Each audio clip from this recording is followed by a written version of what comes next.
Hello, everyone. I'm back again. I'm actually still on StreamYard, as you can see. Downsized to the free form of this. So see how this works.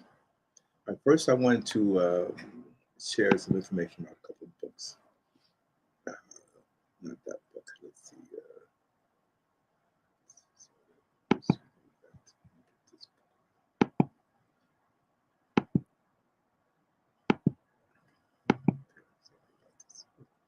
So there we go. All right, so this book is a book that I just finished reading. It's an incredible history, uh, the unwashed story of America. If you're into reading some true facts about American history, and this is written in a very easy to read fashion, it's not as dense as some history books.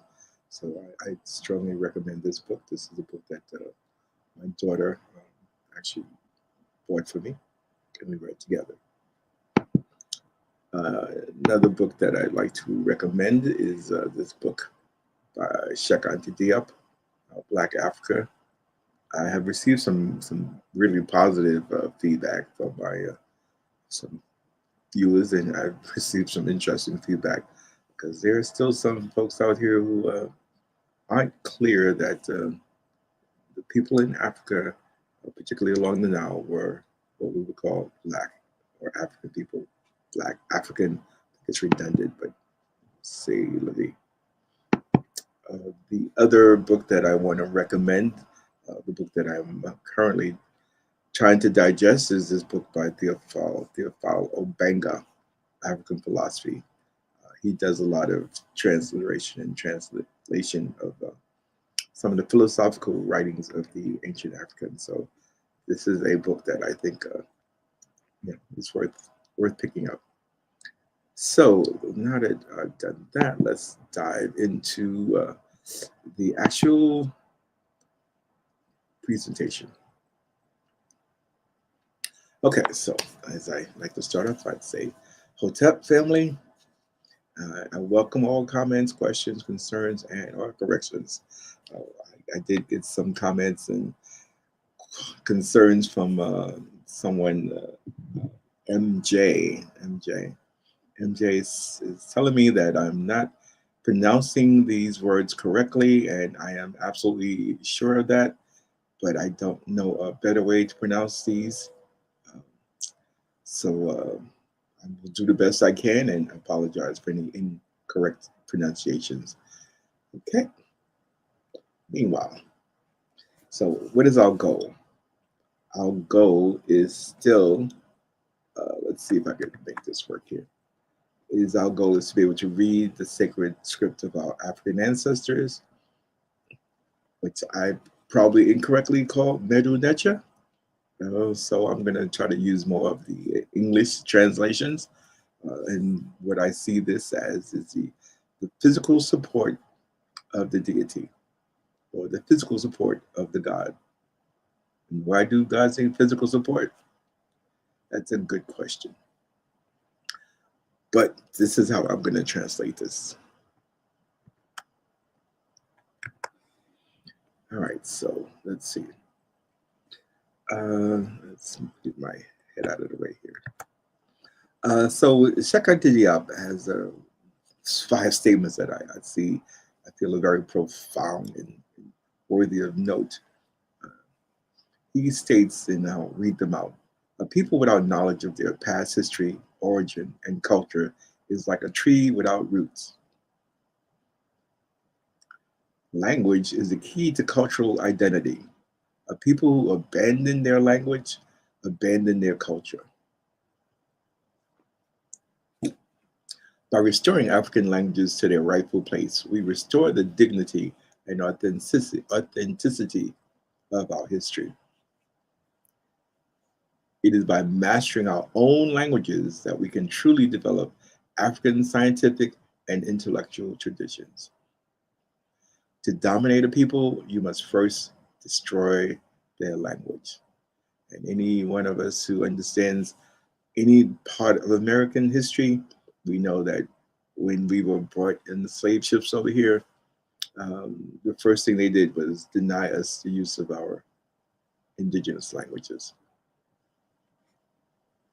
So previously, I pointed out this image, which is for me one of the most phenomenal examples of temple writing. This is in the temple of at Abydos, the temple of seven deities, the temple built during the time of Setai I, who reigned during 1555 to 1340 before the Common Era. And again, we just add 2025 to that number, and we see that that's 3,600, no, 3,580 years ago. So our people created a language of truth and beauty.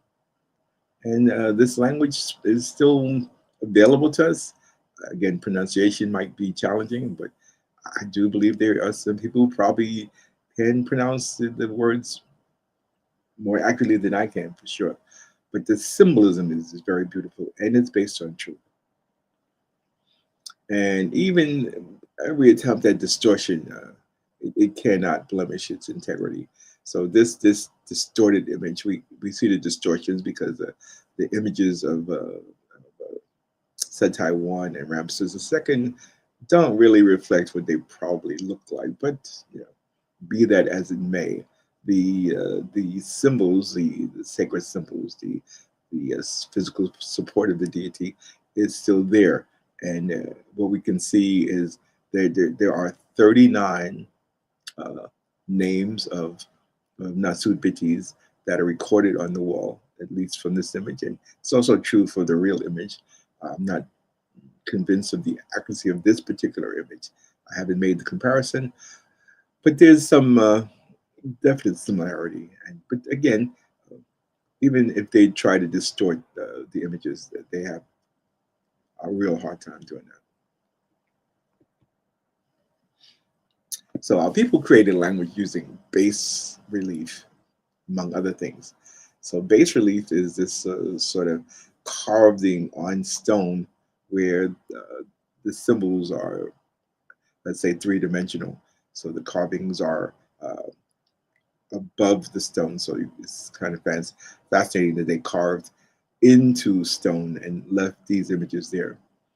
And what I want to do is to actually just review a few of these images and also review some of the way we transliterate and translate these sacred symbols. So there's a few things that we do in this process, and we can attribute some of our knowledge to a French, I guess, Egyptologist named Champollion, who did some transliteration and translations of the Rosetta Stone back in the late 1790s, early 1800s.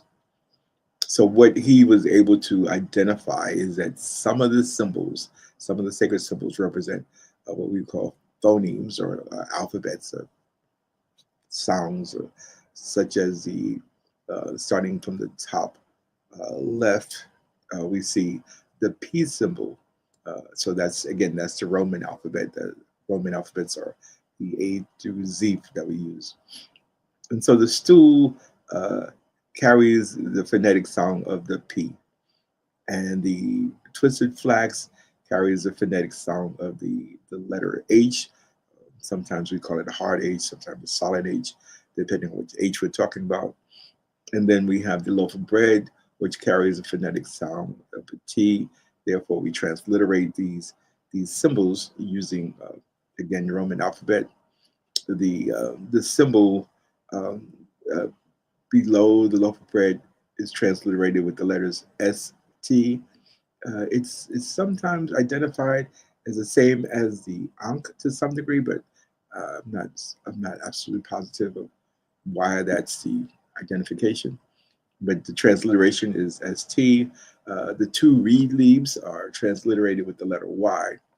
One by itself is I, but two together is transliterated with the letter Y. The channel, the water channel, is transliterated with three letters, the MRY, so it's considered a triliteral as opposed to the single transliterations. And the ST is considered a bilateral. And then, of course, I shouldn't say of course, but the ripple of word at the bottom is transliterated with the letter N. And then we have things like the pen-tailed duck. The pen-tailed duck is transliterated with the letters SA, and the solar disk is transliterated with the letters RA, and we identify that as Sa-Ra. Again, we have the plant that's a symbol of the Upper Egypt, and we transliterated that with the SWT, SUT. There's the new jar, which is transliterated with the letters NW. The leg and foot is a B, and again, loaf of bread is a T. And then we have the Necheret Mut. Necheret Mut is identified as, we use the term loosely, female god of Upper Egypt. And we see that she is holding in her claws a shinu, a circular shinu, which is a symbol for eternity. And below that shinu, we have the was symbol, the ankh, the was symbol, and the neb symbol. So how do we translate all of that stuff? Well, this is what I attempt to do, and I'm sure someone will come along after me and do a better job. But I will do my best. So the Shinu, well, first of all, the Shinu has a title above it in the Sa-Ra, son of Ra, right? So son of the sun, where Ra is the physical representation of the concept of the deity behind that. So yeah, Sa-Ra. And the name inside of the Shinu is read as Ptah Mary Inseti. And again, of course, I shouldn't say of course, but we saw that as Sentai 1 in previous lessons. And then we have Sut Nubet Necheret Mut. Now, Sut Nubet is, again, Sut tells me that we're talking about something from the south. And Nubet, we are talking about some sort of bringing of water, right? Because the new jar brings water. Leg and the foot tells me that there's some movement. So this is a female bringing water, and the female bringing water would be Necheret Mut. Also, if you think of the images of African women, they carry the water jug on their head, which is a connection that I like to think of. So if I were to translate this, which is what I'm going to do more of now, this would be translated as son of Ra, Ptah, love of Seti, the water carrier of Upper Nile Valley, Mut, brings everlasting life and leadership to your lordship. That's my translation. That's nothing that I've read from someone else. So it's the best that I can represent. I do know that Mary represents love. It's written in a couple of ways. It could be the channel of water, or it could be the hoe, and it's transliterated with the MRY, but in each case, it is identified as love.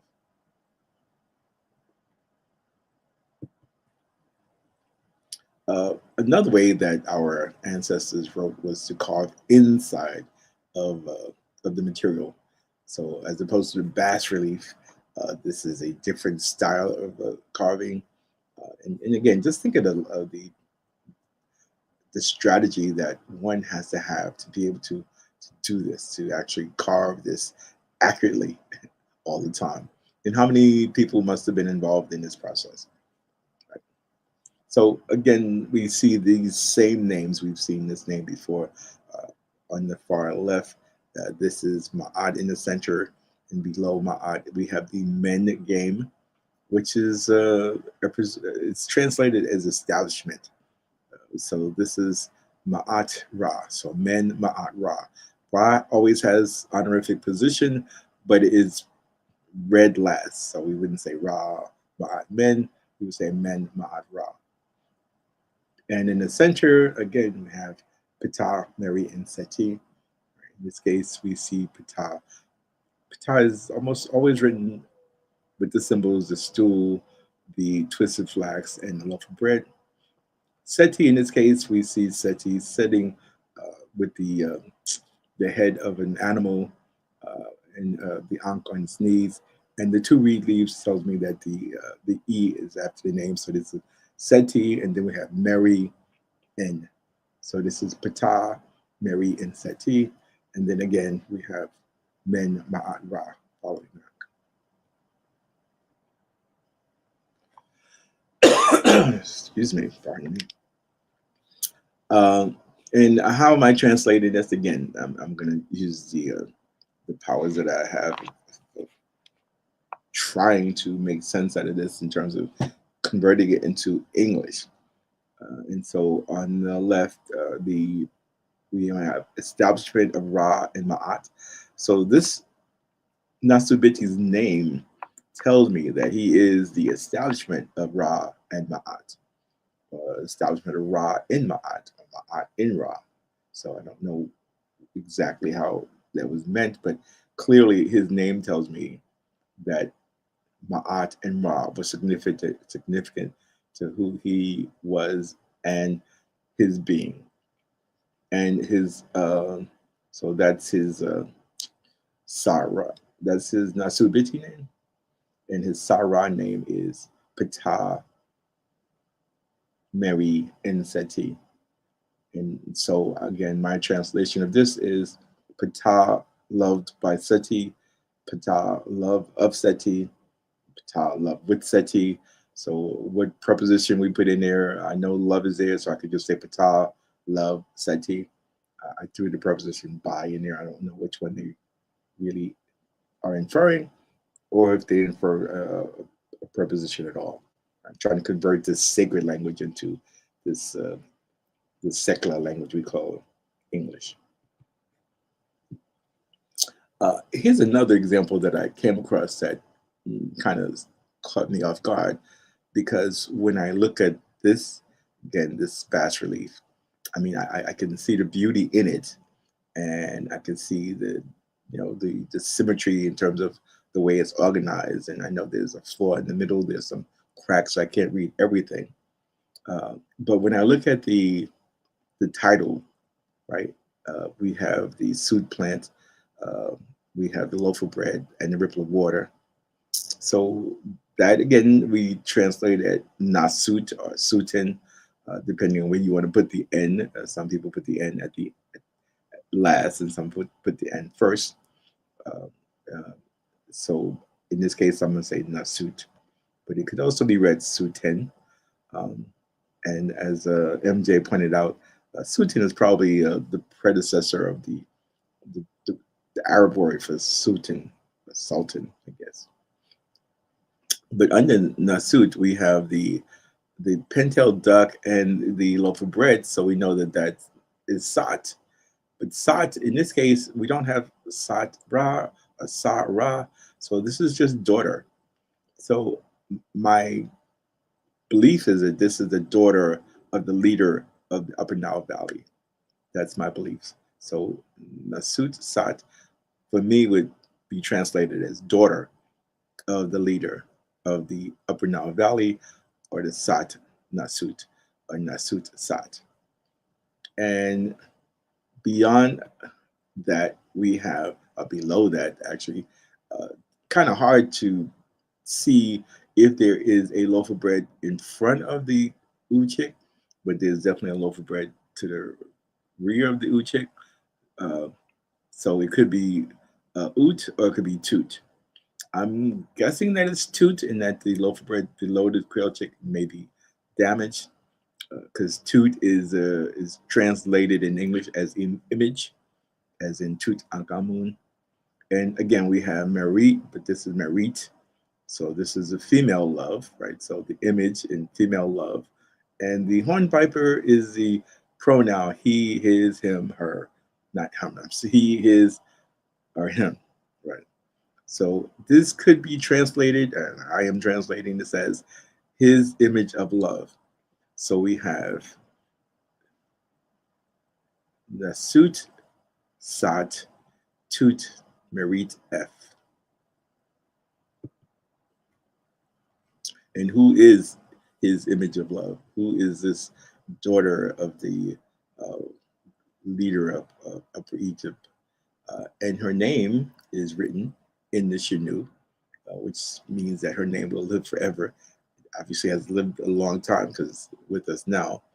And inside of the Shinu, we see the symbol of Horus with the solar disk on top. So we identify that as Ra Harakti. And we have the symbol of beauty, 3 times written. And one of them is Nefer, so 3 of them would be Neferu. So this is Ra Harakti Neferu, or beautiful Ra in horizon. I think that's a pretty beautiful name, pretty awesome name for a female. And below that, we have, I should say below that, to the right of the Canoe, we have Ankh T. Right? Ankh T is transliterated as manifest everlasting life, or to say praise to her. We offer her everlasting life. The T is a pestle. And Ankh, of course, is everlasting life. So if you think of the idea of everlasting life being uh, pestle, being scrined into something, it's kind of the image I think that this represents. So we have everlasting life being grind into her. So we are manifesting everlasting life for this female we identify as Raharakti, or probably Neferu Raharakti, now that I think about it. So altogether, this for me translates as daughter of the leader of Upper Nile Valley, his image of love, beautiful Ra in horizon, manifests everlasting life. Again, I think a beautiful composition of symbols representing a beautiful idea using our language, our African language.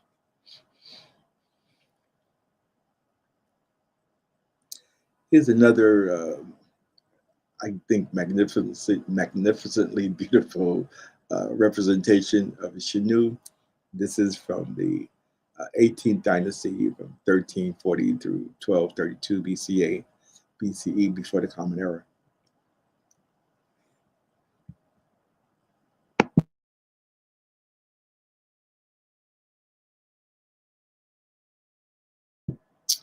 Some of the images that we see here, well, above the, well, is dropping right down to the bottom. This is Chenu. So we see this piece of cord below that, the ripple of water, the new jar, the uchik, and then the symbol, the determinative of the Chenu. And the way this is transliterated is with the S with the little check over it, which in that type of transliteration, the S with the little check over it is SH, and the N and the W or W is also U. So we would say chenu. Again, in French, this is a cartouche. So above the head of the chenu is not the solar disk. That is actually the crescent moon. And so there's a difference. So the solar disk, uh, again, usually is often easily distinguishable from the crescent moon because of the the bottom crescent that's there. So above this we have the crescent moon. Also on each side of it we have the symbol of the Neteret Wajet. So as opposed to the Neteret Mut, the Neteret Wajet is the Neteret of the lower Nile Valley. So we want to again identify the symbols the inside of the Shinu. Some of them we already, I'm certain, recognize. We have the disc of Ra, the solar disc of Ra at the top. At the very bottom, we have the Neb bowl. And right above the Neb bowl, we have the 3 strokes, which tell me that this is plural. This is a plural, so it's going to have a W in it. In the very center, we have the Kepler, which is a scarab or a dung beetle.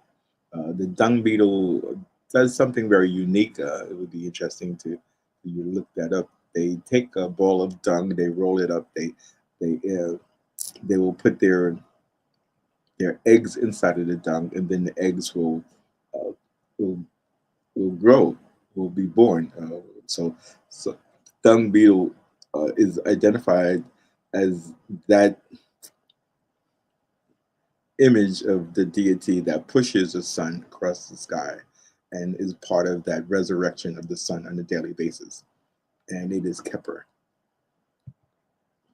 So this name inside of the Shinu for this person would be transliterated NB, KHPRW, and RA. And we would read this as Neb Keperu Ra. Neb Keperu Ra. Again, Ra comes first in the symbolism, but we say it last in terms of the reading of it. And I would translate that as Lord of the rebirths of Ra, right? Lord of the rebirths of Ra. And why rebirths? Because if Keper, it represents rebirth, and Keperu is plural, so this is rebirths, Lord of the rebirths of Ra. So this again is the name of a Nasud Biti, right? He is a Lord of the rebirths of Ra. Here's another stunning example of the beauty of our Mdw Ntr. This uh, maintains colors that are just for me quite outstanding, and these colors are consistent. So whenever you see these symbols, these sacred symbols, they use the same colors. So a quick translation for me would give us leader of Upper and Lower Nile Valley, Men Keper Ra, son of Ra, Jehuti Mes. We can see part of the Shinu for another uh, Nasubiti, and that Nasubiti is Keper Kara, and that appears in the third column. So again, in the first column, we don't see the full Nasubiti, but we see the B, the Egyptian B, the loaf of bread. So I know just by the pattern of the language that there would be a Sut plant in front of that, and that would give me Sutun Biti or Nasud Biti. And then inside of Shinu, we have the Men board, we have the Keper, and we have the Ra. So that's Men Keper Ra. And in the next column, again, we see the pintail duck. We can't see the Sa Ra symbol. We can't see Ra because it's chipped off. But below that, we see the image of the ibis bird, and then we see the three tails, fox tails. There's also another symbol of a Kepler in there, and then there's the S below that.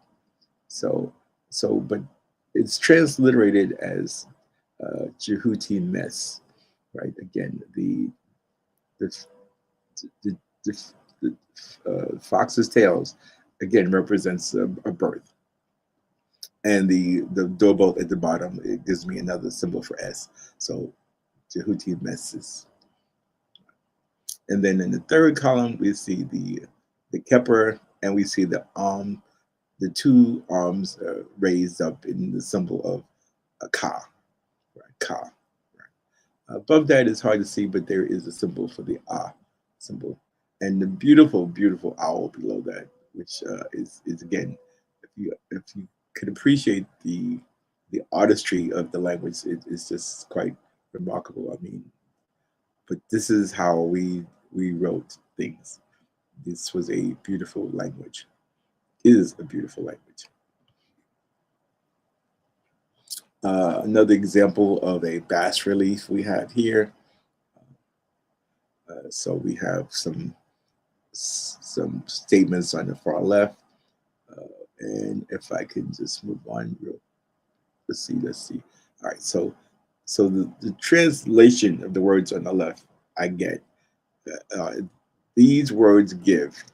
So we have the cobra, we have uh,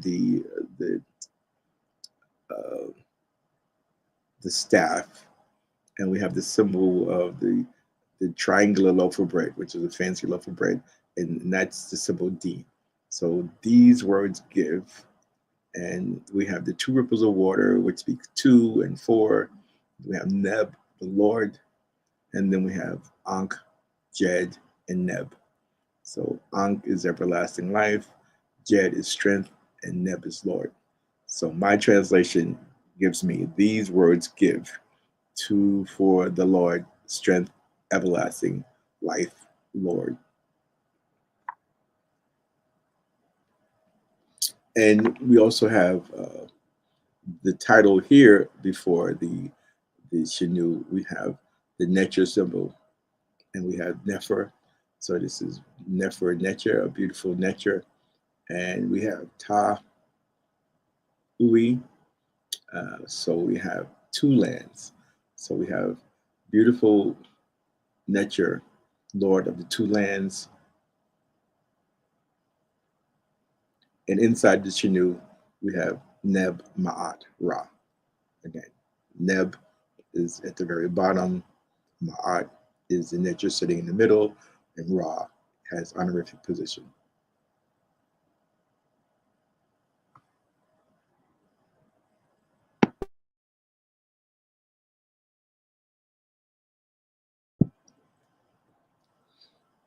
And the name is followed by the symbol of Ra Harakti.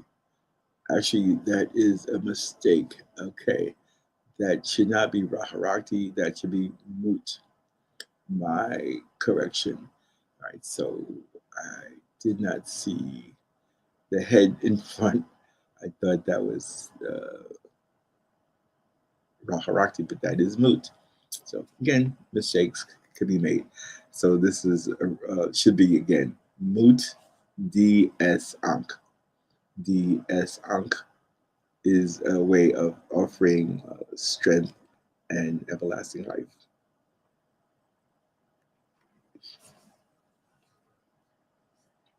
All right, here's another. This is something that I have on my screen all the time. It is so incredibly beautiful and elaborate that I like to spend a little bit of time on this particular one. So this is Jehuti. Uh, and the Greeks call this thought. Again, we have the ibis bird, we have the loaf of bread, and we have the two strokes, which tells me that there's a Y at the end. And so we know that this is Jehuti. And we also have the image of Jehuti standing in the very center. Exact same deity or nature. We have the words for it, Jehuti, and we have the symbol of Jehuti, just in case you didn't understand who we were talking about. And what is it that Jehuti is doing? Well, again, if we look at the image, we see that Jehuti is writing, and that's transliterated with the letters SHS. Uh, in some symbolism, it would be S with a check on the top or a little V at the top. I don't have that symbolism, so I do SHS, which is scribe or writer or writes. Right? There's no present, past, perfect tenses. So this is Jehudi writes or is writing. And what does Jehudi write? Jehudi writes the Mdw Ntr, or the support for the deities, physical support for the deities. And this is a hand, which is translated with the letter D, and the uchik again with the W or U. So this is do. And I think it's actually the word do, like D-O. So I'm not trying to translate that, but so this is Jehudi writes the uh, the physical support for the deities, and that's what Jehudi do. And then we have Neb where, which is Lord's great, the great Lord great, great Lord. Where is a symbol translated as great. And then we have Emu, uh, Mu, again, the owl is M transliterated M, the Uchik W, Mu. Again, hard to come with a English translation, but we know that U kind of represents the existence. So look to do, Mu, great Lord looks to do. And this is Uia. Uia is actually this boat. So the boat and the symbol below the boat, which is heaven or Newt, uh, tells me that this is the boat that travels across heaven, right? To Uia. And it travels across heaven with the deities in it. And this is N Ra. So ripple of water is N, and then we have the mouth and the arm and the hand. So we also have the deity Ra seated below the Ntr Ra. So there's several ways to identify that. You could have the symbol of Ra by itself. You could have the arm and the hand with the symbol of Ra. Or you could just have the deity of Ra seated. But we know that this is for Ra, a to Ra. And below that we have Neb, where N, again, Lord of the Great. And there's just stuff missing. There's text missing below that. I could kind of see that the right item is the twisted flax. So that kind of suggests eternity would be down there. Did I do a translation of that? I did not do a full translation of that, but I did. So let's just go back a little bit. So we have Jehudi, scribe of Mdw Ntr, is what he do. The Lord, the great Lord, make the ship that travels across the sky for Ra, the great Lord of eternity. And I'm sure that below that it's going to be the symbol for eternity. Okay, just again trying to practice some of this translation, which is not easy. So here we have again a image from the 18th dynasty. We have the reed leaf, the men board, the ripple of water. Uh, we have the loaf of bread, the uchik, loaf of bread again, and ankh. And then we have the crook, the column with a tenon, which is how things are connected. And then we have the suit plant. That would give us Amen, Tut, Ankh, Hek, Anu, Wust. Now, this is just abbreviated usually as Tut, Ankh, Amen.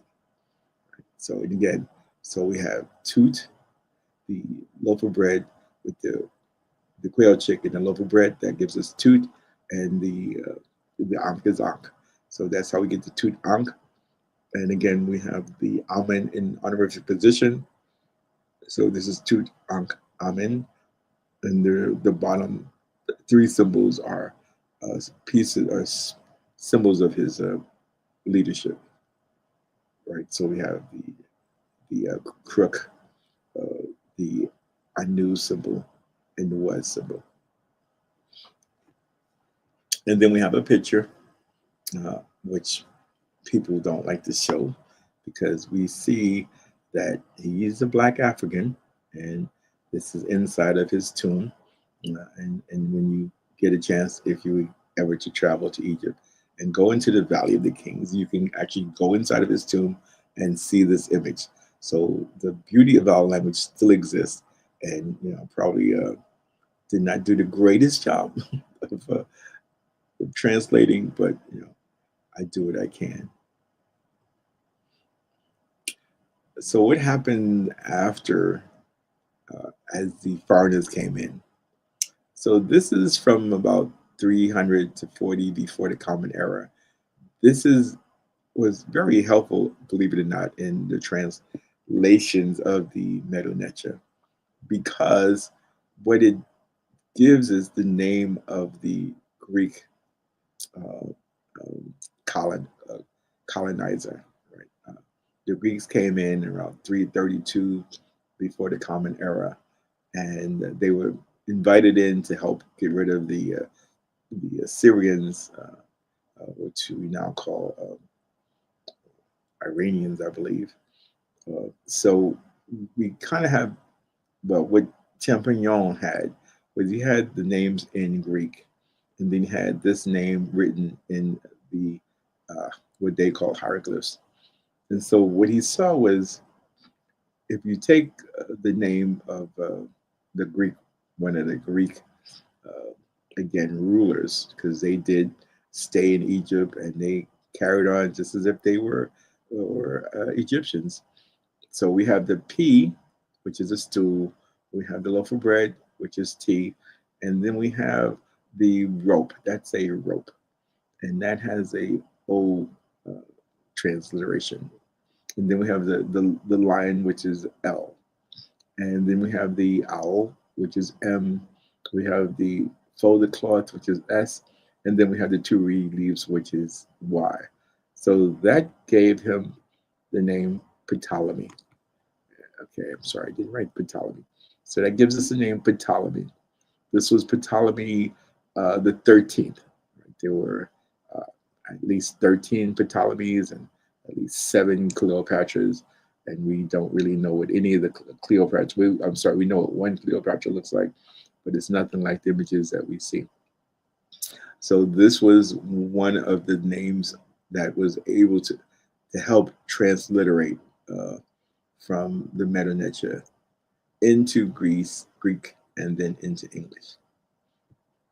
Uh, the symbolism did start to deteriorate because, after the Greeks uh, were kicked out by the Romans, the Romans again still took on the characteristics of the ancient Egyptians, and they tried to again to, I guess, um, mimic what they had seen. We could kind of see that the symbolism is dramatically different. A lot more little things in there. The titles are not the same as they were before. We have no Nasu Biti. We have no. Again, it's different, and it didn't maintain the quality that it had before.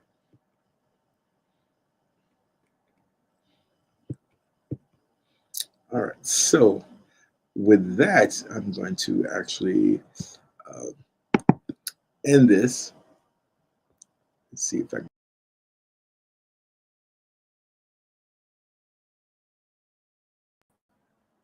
All right, so let me get back on and say farewell. And for some reason, I'm not here. Where am I? Okay, doesn't even put me there. Ah, there we go. All right, so obviously I'm still learning the buttons on this thing, but I appreciate anyone who has comments and want to share comments. Uh, oh, I see there were 2 comments. I'm sorry, I missed that. Well done. You deserve more viewers. Okay. Yeah. People will sleep on their own selves, but we're getting better. We're getting better. Could be, I don't know what that means. Yeah, the vowels. The challenge is not having the vowels. Well, again, someone tried to offer me some advice on how to do that. There are some other books written on. Still trying to learn this stuff, but listen, I hope someone picks up and moves us ahead. I do the best I can, and I appreciate any and all comments. And I wish you the best. Check out some of my other videos. I think I did fairly good jobs where I wasn't live and planned a little bit better. This is still a work in progress. Man. Meanwhile, remember the books I suggested: Black AF History, The Unwashed Story of America by Michael Harriot. Great book, worth reading. And this is the one that I'm into now, Theophilo Benga, African Philosophy. In this book, he actually does some transliteration and translation and tries to make a connection with the philosophy, African philosophy, which predates all the other philosophies. So it's a great option. Meanwhile, I would say Shem Hotep, and I will see you soon.